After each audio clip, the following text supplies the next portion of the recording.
Olá, turma! Sejam todos bem-vindos. Professor Alex Ferreira, Disciplina Química, mais uma aula do nosso projeto Fique em Casa Aprendendo. Bom, turminha, espero que você esteja aproveitando as nossas aulas, acompanhando os vídeos, não apenas as aulas de Química, mas também dos outros componentes curriculares e principalmente se dedicando aos estudos. Como primeira dica, caderno, lápis, caneta, borracha para você fazer suas devidas anotações ao longo do vídeo.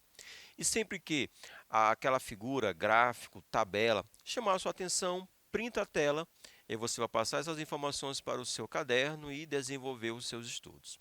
Show de bola? Bom, turminha, estamos em uma série de aulas relacionadas ao primeiro ano do ensino médio. Nós vamos, na verdade, iniciar o estudo da química. O que é a química? O que a química se propõe a pesquisar, a investigar, certo? E se nós vamos iniciar o estudo da química, devemos começar falando sobre um método científico. Como os cientistas ou então como os químicos pensam, como os químicos raciocinam, certo? E entendendo o método científico, vai ficar muito mais fácil compreendermos a química como uma ciência. Tudo bem? Então, no nosso vídeo, na nossa aula, estaremos abordando o método científico.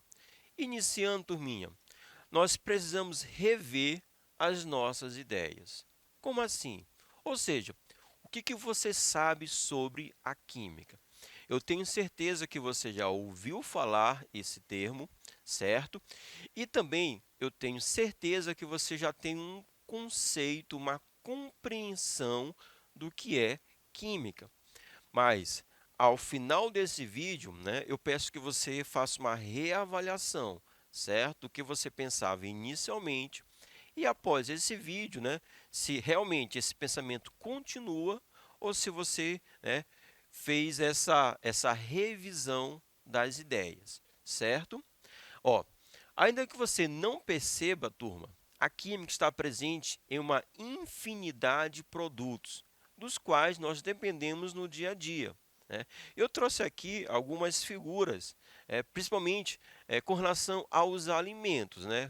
Quando a gente fala de química, ela está muito linkada aos alimentos, mas também aos medicamentos, detergentes, combustíveis, tintas.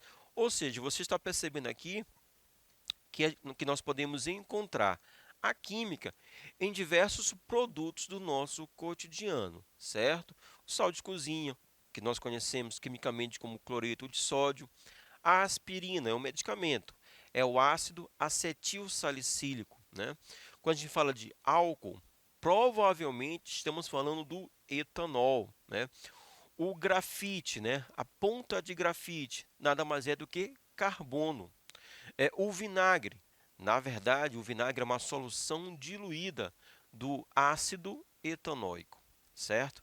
Então, a química realmente está presente no nosso dia a dia. Não é raro os meios de comunicação noticiarem acidentes domésticos, como, por exemplo, o envenenamento acidental de crianças por produtos de limpeza, ou acidentes ambientais, como vazamento de agrotóxicos em rios ou derramamento de petróleo. E aí você vai, você já tem essa ideia. Poxa, mas a química, então, ela é ruim. Por quê? Porque esses acidentes, eles são atribuídos ou recebem o título de química. Ah, foi o problema da química. Então, com essas ideias, a gente já vai formulando um pensamento. Nossa, a química é problemática. A química, ela é ruim. Aí, por isso, nós temos esse subtítulo. Precisamos rever as nossas ideias, certo? Em função dessa mensagem, as pessoas passam a acreditar que o melhor é utilizar apenas produtos sem química. Aí, por exemplo, ó, para tratamento da piscina, da água da piscina, produto sem química. Ou então, um pão sem química. o açúcar, açúcar orgânico, né? O açúcar orgânico é aquele que não apresenta química. Bom, eu quero dizer para você que isso é impossível. Não existe nenhum produto, certo, na natureza que não apresente química. Por quê? Porque todos os produtos conhecidos, eles são substâncias. E quando falamos de substâncias, estamos falando de substâncias químicas, certo? Então, todo produto, ele vai apresentar substâncias químicas. Então, na verdade, todo produto, ele é química. Não existe um produto, não existe um alimento sem química. Isso é impossível, porque se não tiver química, aquilo ali nem matéria é, ou seja, não existe. Certo, turminha? Outra ideia errônea que as pessoas têm é que a química seja algo distante e inacessível. Então, isso cria entre os alunos, show de bola, a ideia de que a química é um assunto complicado, difícil e quase impossível de se entender. Então, é muito comum ouvirmos dos alunos, especialmente os alunos do primeiro ano, que estão tendo esse primeiro contato com essa nova ciência, né, que é a química, é, ter esse comentário, que a química é muito difícil, que a química é muito complicada, certo? Mas você vai perceber ao longo, né, do ensino médio, você vai perceber que isso não existe. A química ela é muito simples, ela é fácil de compreensão, ela é fácil de compreender, certo? Ah, a química envolve matemática. Sim, muitas coisas vão envolver matemática, mas a matemática, a partir do momento que a gente compreende, ela vai se tornar fácil, certo? Então, a química, ela não é esse bicho-papão. Não é. Basta o quê? Basta a gente compreender e principalmente a gente se dedicar aos estudos, que você vai compreender. E essa ideia, ela vai cair por terra. Tudo bem? É uma pena que os meios de comunicação pouco enfatizem o quanto a química tem contribuído para a descoberta e o aperfeiçoamento de quê? Ó? De novos materiais, como metais, ligas, novos tipos de plásticos, medicamentos, combustíveis.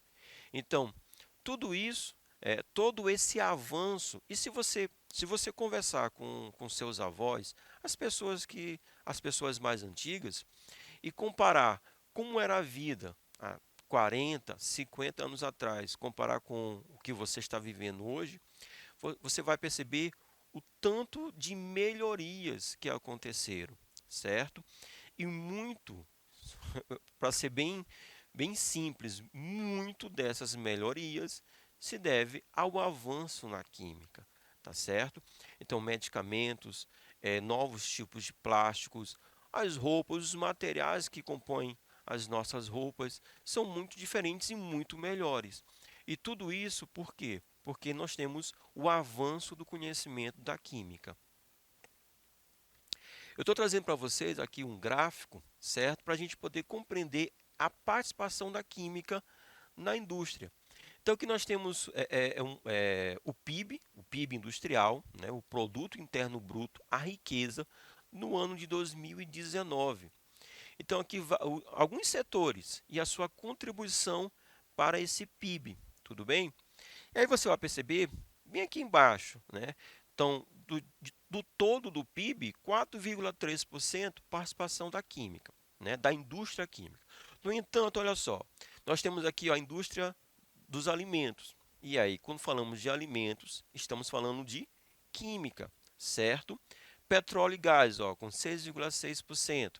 Petróleo e gás é pura química. Derivados do petróleo e de biocombustíveis, ocupando 5% desse PIB. E aí estamos falando também da química, certo? A indústria de veículos, de automóveis. Aí você vai perceber que nós vamos ter um emprego de ligas metálicas, né, para formar a carroceria do carro, dos plásticos que vão compor o interior dos carros, tudo bem?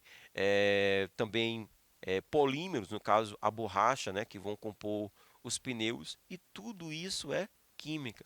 Então, na verdade, a gente deveria agregar todos esses setores como setores ligados à química. Aí você iria perceber o quanto que a química, né, tem contribuído da indústria, no produto interno bruto aqui do nosso país. Agora vamos falar do método científico. Então, existem muitos conhecimentos que temos acumulados que são de senso comum. Grave esse termo, turminha. Por exemplo, um padeiro sabe muito bem quais ingredientes deve usar, bem como a ordem e a quantidade para fazer um pão delicioso.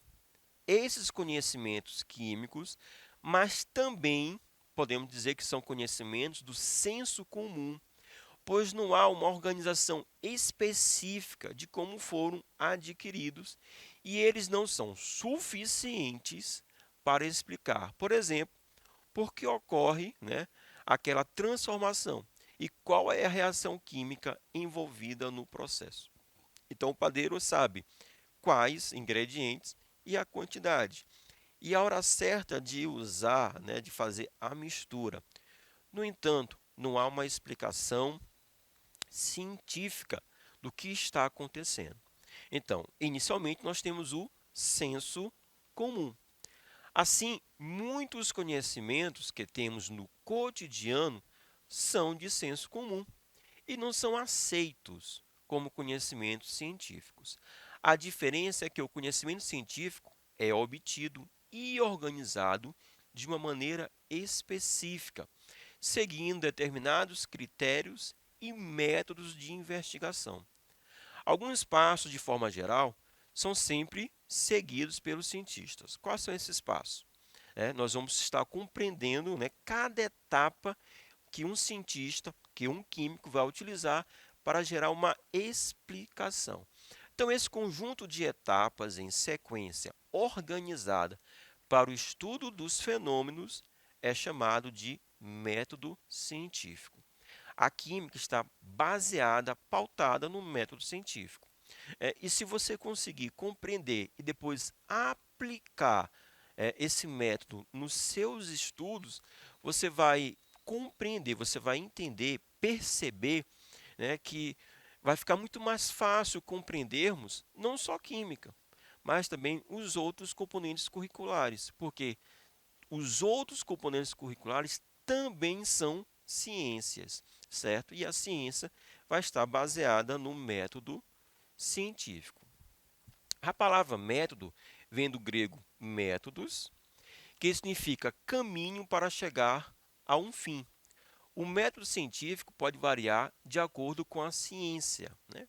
Química, física, biologia, mas o que é atualmente usado principalmente pelas ciências da natureza foi derivado do trabalho de vários filósofos, como o Francis Bacon, René Descartes, Galileu Galilei, Roberto Boyle, o Antônio Lavoisier. Então, esses precursores do método científico defendiam que a busca pelo conhecimento deveria basear-se em experimentação, né? Esse foi o grande passo que a ciência deu, certo, para a compreensão do universo, a experimentação e também as lógicas matemáticas, como medições bem precisas e exatas, assim também como a repetição intensiva dos experimentos, ou para corroborar ou para descartar aquelas teorias, aquelas leis, né, aqueles modelos. Então, a experimentação, junto com a lógica, certo, e a repetição de experimentos, foi o grande passo para o avanço da ciência. Então, as principais etapas do método científico são essas aqui: observação, a hipótese, experiências, formulação de uma lei e, em seguida, a formulação de uma teoria, certo?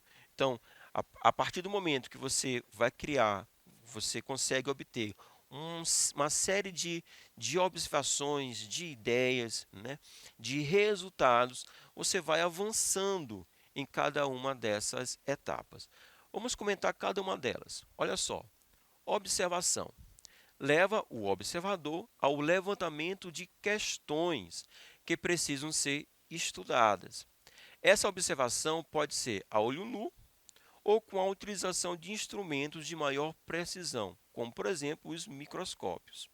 Então, por exemplo, a combustão ou queima de determinados materiais é um fenômeno muito observado pelo ser humano, certo? O fogo, estamos falando do fogo.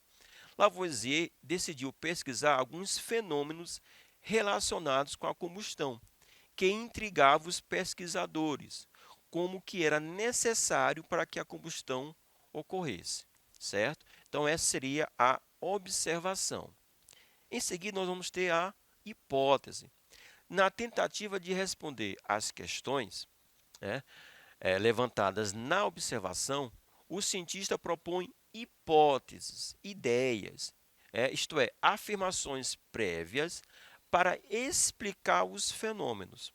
Essas hipóteses podem ser comprovadas ou descartadas, né, na próxima etapa. Então, você vai levantar uma ideia, ou seja, uma hipótese. Olha só, usando o exemplo, né, do fogo.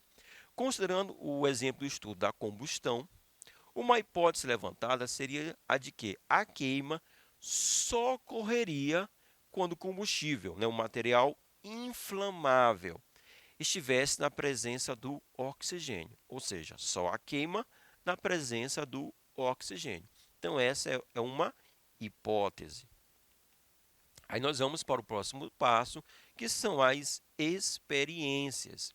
Então, consistem em vários testes realizados para comprovar a hipótese. As experimentações são realizadas de forma bem criteriosa, envolvendo aspectos qualitativos e quantitativos, certo? O que podemos visualizar, né? Ou através dos olhos, sentir, né? Cheirar, e também os cálculos necessários para que aquele evento ocorresse. Todos os dados obtidos e etapas do experimento são anotados e repetidos. Então, aspectos que possam interferir e levar a novas hipóteses, elas vão ser incluídas. Por exemplo, no caso da combustão, seria necessário realizar experimentos na presença e na ausência de oxigênio. A massa dos materiais da reação deveria ser pesada no início e no final, além de ser necessária a realização de vários experimentos envolvendo outros gases para verificar se eles também eram responsáveis pela combustão. Então você vai testando com, sem oxigênio, outros gases, sempre medindo, calculando, determinando as massas iniciais e as massas finais. Nós vamos para a lei. Com os experimentos repetidamente realizados e comprovados, o cientista pode chegar a conclusões. Se os resultados levam a alguma generalização, ou seja, se eles repetem-se, né, o cientista formula uma lei científica. A lei descreve uma sequência de eventos que ocorre de uma forma uniforme e invariável, ou seja, é um enunciado que explica o fenômeno, mas não explica por que ele ocorre, porque a explicação do que vai ocorrer vai vir na teoria. É o conjunto de afirmações consideradas válidas pela comunidade científica para explicar a lei. É o porquê do fenômeno descrito pela lei. Por exemplo, para que a combustão ocorra, é necessário que o material combustível, como a parafina da vela, reaja com o gás oxigênio em uma reação de combustão, que libera energia na forma de calor e que mantém a reação ocorrendo até que um dos dois acabe, ou o material inflamável ou então o oxigênio, porque há a oxidação do material inflamável e a redução do oxigênio. As ligações desses reagentes são rompidas e novas ligações formam novas substâncias, como o dióxido de carbono e a água. Pronto, Aqui explica a teoria da combustão, certo? Turminha, é assim que os químicos, mas também os cientistas, ou seja, a ciência, raciocina. Show de bola, turminha? Vou ficando por aqui. Forte abraço. Valeu!